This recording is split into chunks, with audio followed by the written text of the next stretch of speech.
You are sitting in the back of a black Mercedes in Paris. It is just after midnight. The city outside should feel glamorous. Soft lights, empty streets, a private exit from one of the most famous hotels in the world. But nothing feels private.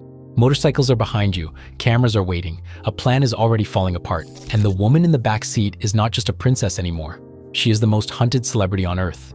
That is the part people forget. The crash did not begin inside the tunnel. It began long before the car ever moved. It began with a woman trying to escape the machine that made her famous, and a world that refused to stop watching. By August 1997, Diana was no longer inside the royal cage. She was divorced, independent, still adored, still photographed everywhere she went. But now she was also unpredictable, and that made her more valuable. Every photo of her sold, every rumor traveled, every man near her became a headline. That summer, the headline was Dodi Fayed. He was wealthy, charming, connected, and the son of Mohammed Al Fayed, the billionaire owner of Harrods and the Ritz Paris. Diana and Dodi had been photographed together on a yacht in the Mediterranean, and those images detonated across the tabloids. To the public, it looked like a romance. To the press, it looked like money.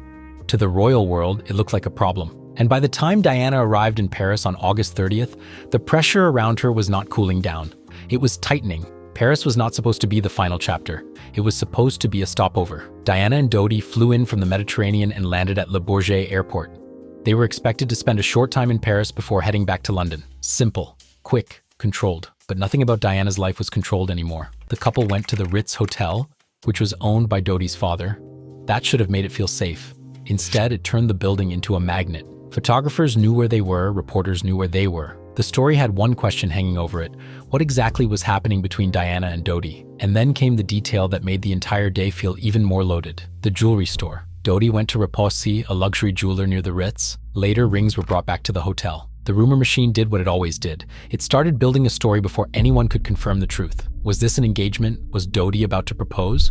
Or was it just another extravagant gesture from a man who lived in a world where diamond rings could be delivered like room service? Nobody could prove the full meaning in that moment, but the symbolism was impossible to ignore. Diana had spent years trapped inside a royal marriage that became a global spectacle.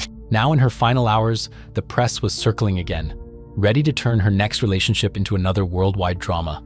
And outside the Ritz, the cameras kept gathering. By evening, the Ritz was no longer a hotel. It was a trap with chandeliers. Diana and Dodi tried to have dinner at the hotel's restaurant L'Espadon, but the atmosphere was too tense, too exposed, too obvious. So they changed plans and ate privately upstairs. That detail matters, because every change of plan created another layer of confusion. Every delay gave the photographers more time. Every attempt to avoid attention only confirmed that something valuable was happening inside. The paparazzi waited outside the front entrance. Some had motorcycles, some had cars, some had long lenses. All of them understood the same thing. A photo of Diana and Dodi leaving together could be worth a fortune. This was not normal celebrity coverage. This was a chase economy. A single image could pay bills.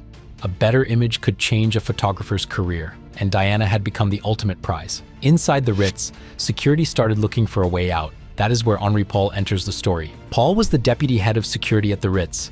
He had been off duty earlier that evening, but he returned to the hotel later that night. He was not Diana's personal protection officer. He was not a royal bodyguard, but in the chaos of that night, he became the man selected to drive. And that decision would become one of the most debated choices in modern history. Because the plan was no longer just about leaving the hotel, it was about tricking the photographers. The escape plan sounded clever. That was the problem. Use the front entrance as bait. Send out decoy vehicles. Make the paparazzi think Diana and Dodi were leaving one way, while the real car slipped out through the back. On paper, it made sense. In reality, it created a moving pressure bomb.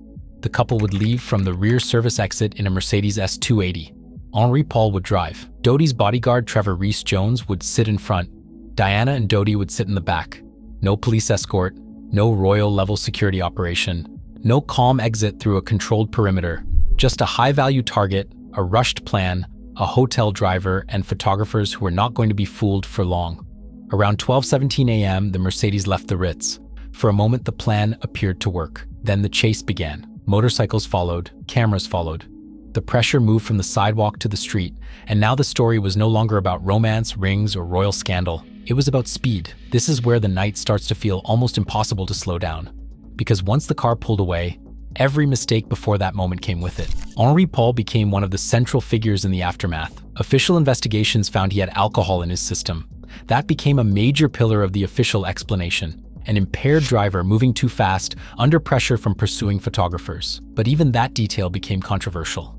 Supporters of conspiracy theories questioned the tests. Mohammed Al-Fayed spent years claiming there was more to the story. Others argued the simplest explanation was also the most devastating one. A bad security decision placed Diana in the wrong car, with the wrong driver at the worst possible moment. And there was another uncomfortable detail. Diana was used to protection. For years, her entire life had been managed around risk. Crowds, cameras, threats, movement, timing, exits, entrances. But that night, the system around her looked improvised. Her official royal security was gone. The people around her were not operating with the same structure she once had. Dodi's team was making fast decisions under extreme pressure. And fast decisions can feel smart in the moment, until they become permanent. The Mercedes moved through Paris. It passed along the Seine. The photographers were still behind them. Then came the underpass, the Pont de l'Alma tunnel, a place almost nobody outside Paris had thought about before that night. Within minutes, it would become one of the most infamous locations in the world. The Mercedes entered the tunnel at high speed. Then everything collapsed. The car struck a pillar inside the Pont de l'Alma underpass.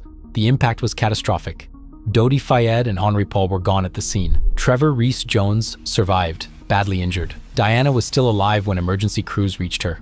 That detail made the aftermath even more haunting, because for a short time the world did not know she was gone. She was taken to Pitié-Salpêtrière Hospital. Doctors worked for hours. The news started moving through phone calls, newsrooms, embassies, and royal households.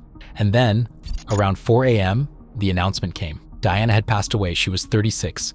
The woman who had once walked through minefields, held patience when cameras were afraid to get close, and changed what royalty could look like in public, was gone after a car ride that lasted only minutes. But the crash was not just a crash anymore. It became a question. Why was the car going so fast? Why was Henri Paul driving? Why were the paparazzi allowed to chase so aggressively? Why wasn't there a better security plan? And why did one of the most famous women alive leave one of the most famous hotels in the world through a back door like a fugitive? The reaction was immediate. Shock first, then grief, then anger. The paparazzi became the easiest target, and not without reason. They had chased Diana for years. They had turned her pain into a marketplace. They had followed her marriage, her divorce, her motherhood, her fashion, her loneliness, and finally, her final night. But blaming only the photographers was too simple, because the deeper story was uglier. The public bought the photos, the tabloids paid for them, editors demanded them, readers consumed them. Diana was chased because the world kept proving she was profitable. That is what made the final 24 hours so disturbing. Everyone wanted a piece of her freedom. The press wanted the image, the public wanted the fairy tale, the royal institution wanted distance. Dodi's world wanted glamour, and Diana seemed to be trying to build a life outside all of it. But every move she made became content before she could even live it. That is why the tunnel became more than a location. It became a symbol of what happens when fame stops being attention and becomes pursuit. Still, the official investigations had to answer a colder question. Not what did Diana mean to the world, but what caused the crash? Years later, the British inquest reached a verdict. Diana and Dodi's deaths were caused by gross negligence from Henri Paul and the pursuing paparazzi. That verdict gave the public an answer, but it did not give everyone peace. Mohammed Al-Fayed continued pushing claims that Diana and Dodi had been taken out as part of a larger plot. Official investigations rejected those claims and found no proof of a royal or intelligence service conspiracy, but conspiracy theories survive when people believe the official story feels too small for the size of the loss. And Diana's loss was enormous. She was not just a celebrity, she was a global emotional figure, a woman who made the monarchy look cold by simply appearing human, a mother whose sons were still boys, a public figure who had finally started shaping her own story. Then in one night, she was gone. So the debate never really ended. Some people see the final 24 hours as a chain of reckless choices. Paparazzi pressure, poor security, an impaired driver, no seatbelts, and dangerous speed. Others see something darker, a woman too disruptive, too independent, too watched, and too difficult to control. But maybe the most unsettling answer is the simplest. Diana was not just trapped by one car, one tunnel, or one bad decision. She was trapped by a machine built from fame, money, royalty, obsession, and headlines. And in Paris, in the early hours of August 31st, 1997, that machine finally caught up with her. So now the question is yours. Was Diana's final night mainly the result of reckless paparazzi, failed security, Henri Paul's decisions, or a larger system that had been closing in on her for years? Pick a side in the comments.